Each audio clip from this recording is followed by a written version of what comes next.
And what's the future of boxing like, mate? Do you think it's got a good future? Listen, I think we've got great fighters today, but I don't know.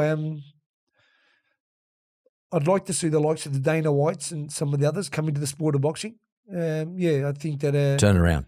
Yeah, I think that he's the ultimate professional, at everything. I mean, I'd say he would sleep, maybe 6 hours a day. He's always working. So we need those people. And like I said, people talk about money and how much do they pay? How much do they pay? Listen, if everybody gets together and work together, then we'll have a great sport. But until that, it's always going to be you're there, I'm there, and you're there, or he's good and he's no good. Everybody talks. People talk about me every day, but guess what I say to them? None of you have done what I do, so I don't care what you say about me.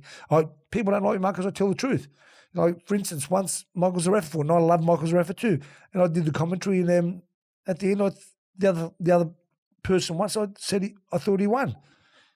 Yeah, Michael wasn't happy, but like I said, I think we've both grown today, and like I said, I admire everything he does. But like I said, I'm just going to tell the truth. It's my job, and I'm on a TV show to call it. I mean, look, I just got the sack from Fox for why I don't know, but they said, well, Steve Crawley said there was going to be some changes, and I go back to the next fight night. Every single person was the same, except we had Alex Volkanovski, who's a MMA fighter.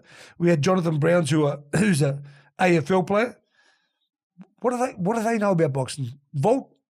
A little bit. Yeah, but still, how do they know what's going on in a boxing fight? I mean, it's crazy, but that's the world we live in, Mark. That's the world we live in. And like I said, I'm not in one of those boys' club. I'm happy to say it. Steve Crawley and all those guys who do they're all out on the drink together. I don't do that.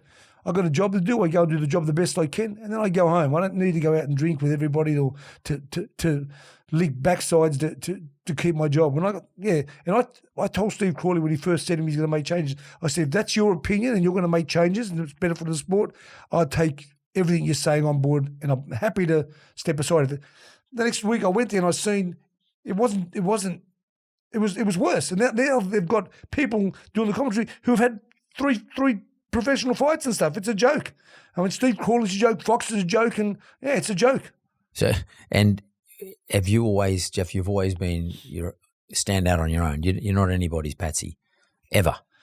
Mark, like I said, my dad did teach me one thing.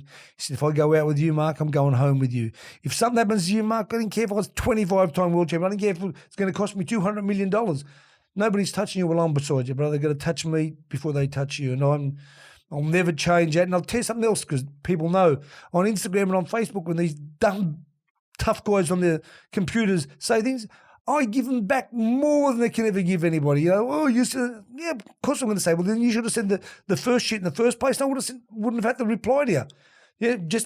You'd have to bag. If they're going to bag me, Mark, anytime until the day I die.